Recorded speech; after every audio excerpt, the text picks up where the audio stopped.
Hong Kong residents showed their disdain for the legislative election which took place under the new Patriots only rule imposed by China earlier, with the lowest voter turnout in nearly 3 decades. 今日立法會換屆選舉呢，喺晚上10點半呢已經結束投票啦。大約有135,680名選民係投咗票嘅，累積投票率呢係約30.2%。 Hong Kong's leader Carrie Lam, however, has hailed the outcome, saying that one shouldn't copy-paste the so-called democratic system of the West. Chinese state media too hailed the elections as a glowing success. 咁我喺呢度講咧，呢個工作咧係需要久久為功嘅。我都唔期望喺一次嘅選舉可以令到絕大部分嘅香港市民係肯定同埋認同呢套完善特區選舉制度嘅重要性。但係呢個工作咧係要持續咁去進行。 The voter turnout was just 30.2%, almost half of the previous legislative poll in 2016. The turnout was 58% in 2016 and 44% in 2000. The latest results show almost all the seats being taken by pro-Beijing and pro-establishment candidates. The polls, in which 153 candidates competed for 90 seats, is the first election being held since China overhauled the city's electoral process earlier this year. Under the shake-up, the proportion of directly elected seats was reduced, and a two-tiered system, a vetting system, was introduced to ensure that only patriots, so-called patriots, could run. Now, this means that only 20 of the 90 legislature seats will be directly elected. The largest chunk of seats, 40, will be picked by a committee of 1,500 staunch China loyalists. The remaining 30 will be chosen by pro-Beijing committees.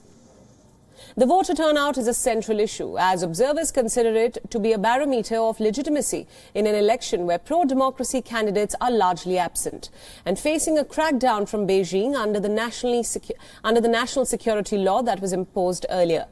But Hong Kong's leaders and the elected candidates did not seem to think that the low voter turnout was an issue, saying that the 1.3 million ballots cast were a show of support for the improved electoral system.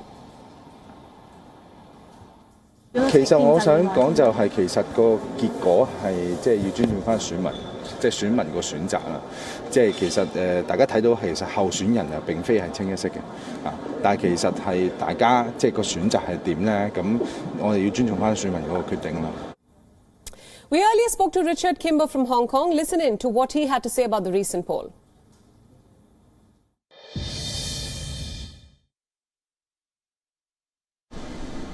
Well, as you say, the government's dismissing any concerns over the turnout, but it's certainly on the front pages here. This main Chinese language newspaper making it very clear, the main headline here saying record low turnout, and underneath in the sub-headline, the two contrasting perspectives on what that turnout means. The first sub-headline is from the Chinese state media outlet Xinhua News. It says that 1 million people have shown their support for the electoral reforms, referring to the fact that 1 million people did turn out to vote. And next to it, a quote from a local academic saying, "You cannot fabricate reality," making the point that just because 1 million people turn out does not mean that the other 3 million that did not should be ignored. So the debate here really whether or not the low voter turnout can give this new legislative chamber some level of credibility when clearly so many people in the public opted, along with some of the calls from democratic advocates here, to not vote as a show of protest against these reforms because they don't like the fact that Beijing is exerting more political influence over the city's electoral systems.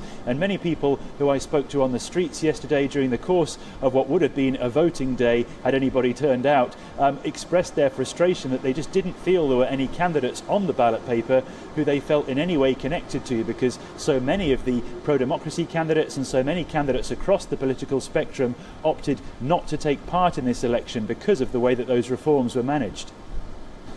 Well, the government is saying that there's still a broad representation of society in the legislature and there's still a broad range of opinion among those candidates who have been vetted. But in reality, what's really happening is there is a broad range of opinion among those candidates when it comes to local issues on, for example, how to restructure the public housing problem here, how to improve social welfare. But when it comes to the bigger questions about the future of Hong Kong's autonomy or the future of universal suffrage, one person, one vote in Hong Kong, these are the types of debates that that are likely to be lacking in the legislative chamber going forward, as everybody is effectively on the same page with regards to that discussion, because they're in effect supporting the government and supporting Beijing. So the concern from anybody who's been campaigning over the last few years for more independence for Hong Kong or for more democracy is that this really is the end of that debate, and instead there will be very little, if any, discussion of those types of issues in the legislature. The government, though, and many of the winning candidates in this election are saying that because of the lack of political opposition going forward,